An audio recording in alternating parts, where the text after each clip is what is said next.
And no one in evolutionary psychology ever says should. You should do this. If you want to be a bad bitch and fucking make millions of dollars, there's no text in evolutionary psychology that says that you can't do that. But it can describe what we did. Evolutionary psychology is a description of what is and not what ought. Guys, you see this book right here? It's by Dr.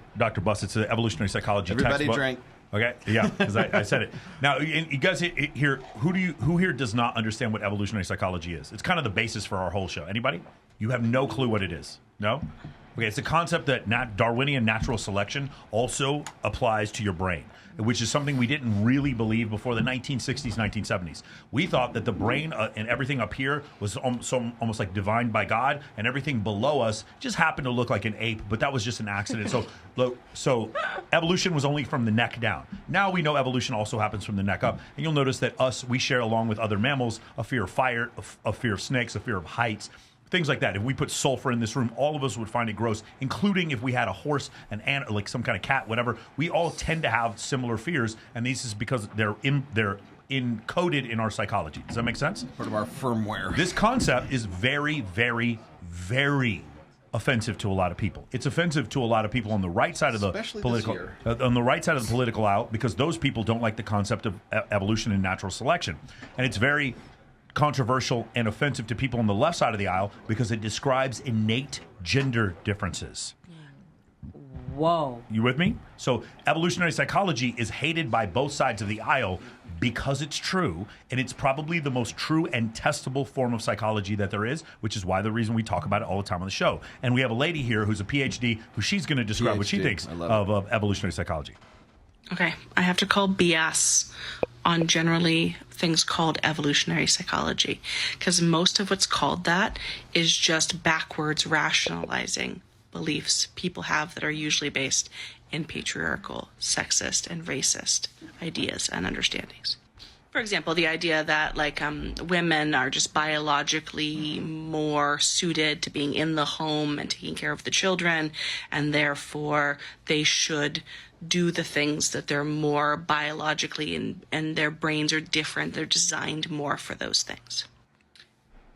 If we lived in a feminine version of patriarchy, and I'm not going to say matriarchy because matriarchies haven't tended to work like patriarchy does, but let's say it was like a patriarchy but with women in charge, then the logic would go something like this. Men are physically stronger, which is how we know that they're suited to manual labor instead of intellectual labor. Women, having less muscle, they spend that energy instead on brain. So they're more intellectual, they're smarter, they're better at, executive tasks. Men are really designed to be the lower class and to be used as physical labor. She's weird. It's absolutely equally bullshit in either direction. But what happens is the dominant power system rationalizes backwards the inevitability of its power in order to justify the way it subjugates other people. So anytime you hear things couched in these terms, like it's just sort of how we're built evolutionarily because women had to stay and have one partner to find a protector for the babies, but men spread their seed. There's a whole other story which some researchers have come up with that's exactly the opposite, and there's some indication with cave people, I don't remember what the evidence is, but basically that the females would have sex with as many men as possible because no man would know which babies was his, so she would get the protection of the most men by having the most men having had sex with her and maybe thinking the babies are his. Right, so this is like, you can tell the story 1,000 different ways, and none of this is actually proven evolutionarily or otherwise. So evolutionary psychology is usually just BS rationalization. Don't buy into it, and definitely don't spout it. She has a better fade than most men. For sure. So let's go over a couple things. That's the girl from the first video you showed me. Let's go over a couple things. That's the girlfriend, isn't it? Number one, her part about women wanting multiple sexual partners, that comes from a book called Sex at Dawn, which has been totally debunked. Nothing in that book is based in science whatsoever. Number two, she said, because women were like this, then they should. Do you want to know what they never talk about in evolutionary psychology? Should. Ever, Ever. They never say you should do shit. They talk about the fact that murder oftentimes comes from men having jealousy against other men over having sex with their female partner. Right. That doesn't mean they should. By saying what she's saying, it is tantamount to me being an oncologist, telling someone they have stage 4 pancreatic cancer, and then you being like, why are you attacking this person? Because no, I am stating a fact. There's a difference between normative and descriptive. What evolutionary psychology is, it is a descriptive, it is a description of the innate differences between men and women. Evolutionary psychology when it comes to dating, and when it comes to mating. And by the way, Lita Cosmides and Cindy Meston are female evolutionary psychologists who apparently are promoting the same patriarchal idea. Nothing she said is true. Easily debunked. And I invite her, come on my show, and we will go step by step. The last one, they talk about things and they're not provable. Not provable. There was a 37 culture study in 1989. They took 37 cultures that had nothing to do with each other, no radio, television, or film, and they found in all these cultures, men were more interested in casual sex than women. Crazy. Women tended to want men who were taller than them. Women were more interested in resource acquisition in all of these cultures than women were. And remember, these people who live in the Andes and these people who live in Iraq, they have nothing to do with each other. But they still found the same things. Men all wanted a 0.72 hip to waist ratio. Does anyone want to guess what the most fertile hip to waist ratio is? It's the one that men wanted. And when they had blind men who had no cultural adaptation or whatever, meaning like they'd never seen a fat person or a skinny person, they would haptically have them describe the perfect hip to waist ratio, and it was still 0.72, so she is incorrect. It has been proven. It is the hardest psychology that there is. There's so much testicle proof. There's evolutionary psychology talks about a parental investment hypothesis, which in every 2 gender species, the gender that has the most to lose or has the most to invest in the child is the more pickier of the 2 genders. We don't see it. It is a completely falsifiable theory, and it has never been falsified. Does that make sense? She's still stuck in her intersectional She feminism. even said at one point, she said something about the dominant species, and I was like, well, you just basically said right before, you said the one, she never stated who in her mindset was the dominant. Well, obviously she means men. She's talking about a patriarchy. Yeah. Let me see if I can debunk this really quickly. You don't even need evolutionary psychology to debunk everything she said. You need evolutionary biology. Sure. Because you just need common here we go. sense. Sex differences that suggest men were designed or evolved for combat.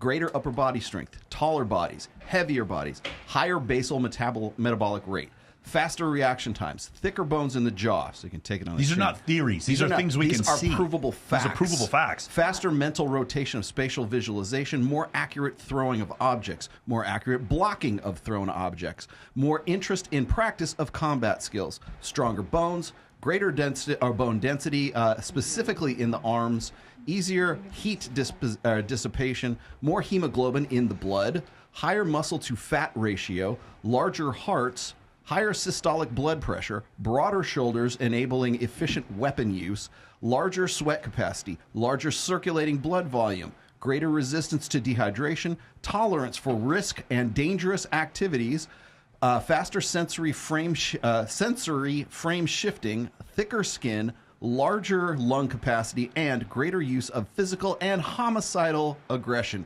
All biological facts. So are they designed now? Twice yes. a week. No one is saying they're designed for manual labor. They're designed to kill motherfuckers. Okay, that's what it is. But here's the issue: when she said in her patriarchy that was for women, she said, well, obviously because men were more physically strong, then they were due for labor, and that women were for more executive jobs. So the way you would test that,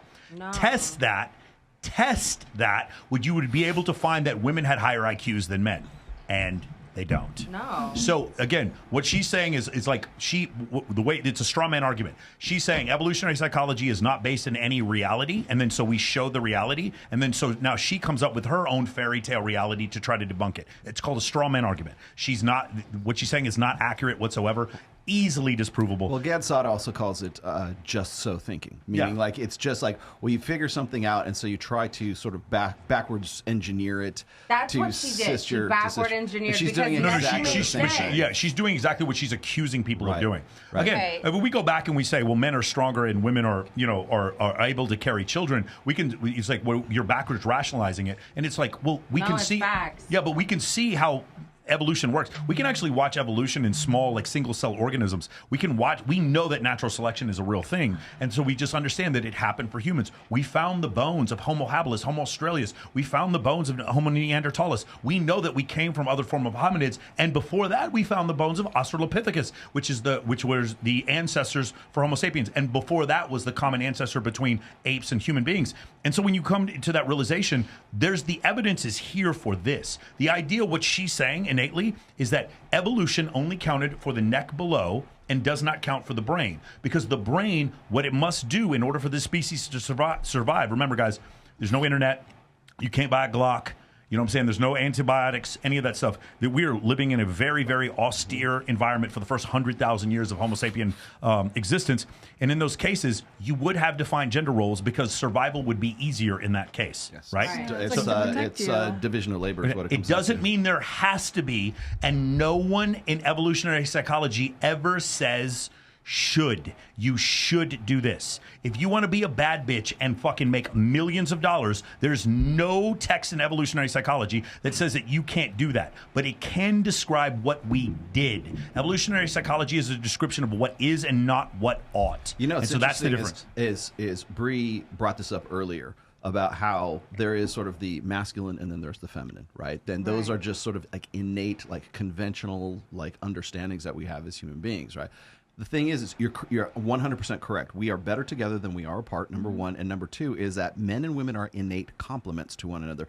Here we go again. I don't need evolutionary psychology to prove her wrong. All I have to do is have fMRI scans that show the synapses between men's brains and women's brains. And when you lay them on top of each other, they're the perfect complement. Women tend to be more focused on communication. They tend to have larger vocabularies. They tend to like text more. They tend to enjoy conversation more, whereas men are more.